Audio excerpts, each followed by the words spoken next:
नमस्कार, बहुत बहुत स्वागत है आपका इंडिया जंक्शन में। मैं हूं आपके साथ पीयूष मणि अवस्थी। इस समय वक्फ संशोधन बिल को लेकर पश्चिम बंगाल के हालात बिगड़े हुए हैं।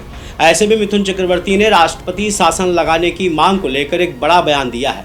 इस बयान के बाद पश्चिम बंगाल की राजनीति में भूचाल आ गया है।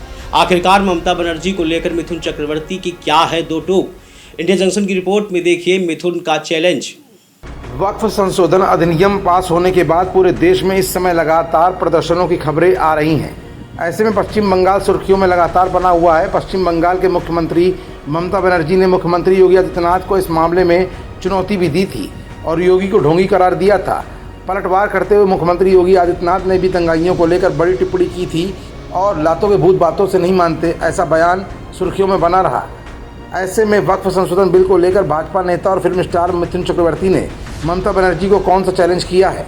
ममता बनर्जी को लेकर अभिनेता मिथुन चक्रवर्ती ने एक बड़ा बयान देकर क्यों अब राजनीति में नया यू टर्न लाने की कोशिश की है। अभिनेता और भाजपा नेता मिथुन चक्रवर्ती के इस बयान के बाद क्या होगा ममता का अगला पलटवार, ये कुछ ऐसे सवाल है जिनका जवाब अपनी आज की इस रिपोर्ट में हम आपको दिखाएंगे भी और बताएंगे भी। दरअसल इस समय वक्फ संशोधन कानून पास होने के बाद सुप्रीम कोर्ट में याचनाओं के दाखिल होने के चलते एक नई बहस पूरे देश में छिड़ी हुई है और इस बीच पश्चिम बंगाल लगातार सुर्खियों में बना हुआ है। वक्फ संशोधन अधिनियम पास होने के बाद से पश्चिम बंगाल में हालात बेकाबू हो चुके हैं।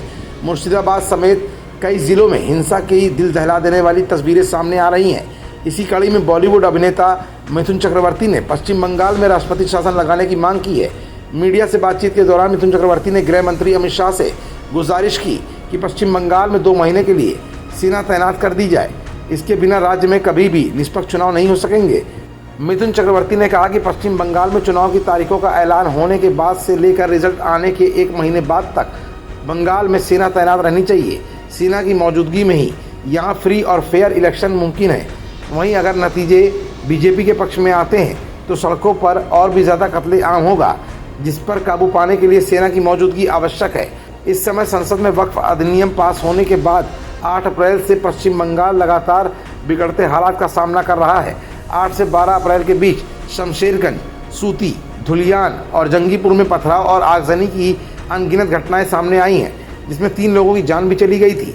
ऐसे में राष्ट्रपति शासन लागू करने की मांग को लेकर गृह मंत्री अमित शाह से मिथुन चक्रवर्ती की गुहार कहीं ना कहीं बिगड़ते पश्चिम बंगाल के हालात पर काबू पाने के लिए एक ऐसा सुझाव है जो अगर केंद्र सरकार ने मान लिया तो कहीं ना कहीं पश्चिम बंगाल के हालात को काबू में किया जा सकता है। खबरों से जुड़े रहने के लिए सब्सक्राइब करें हमारा चैनल इंडिया जंक्शन।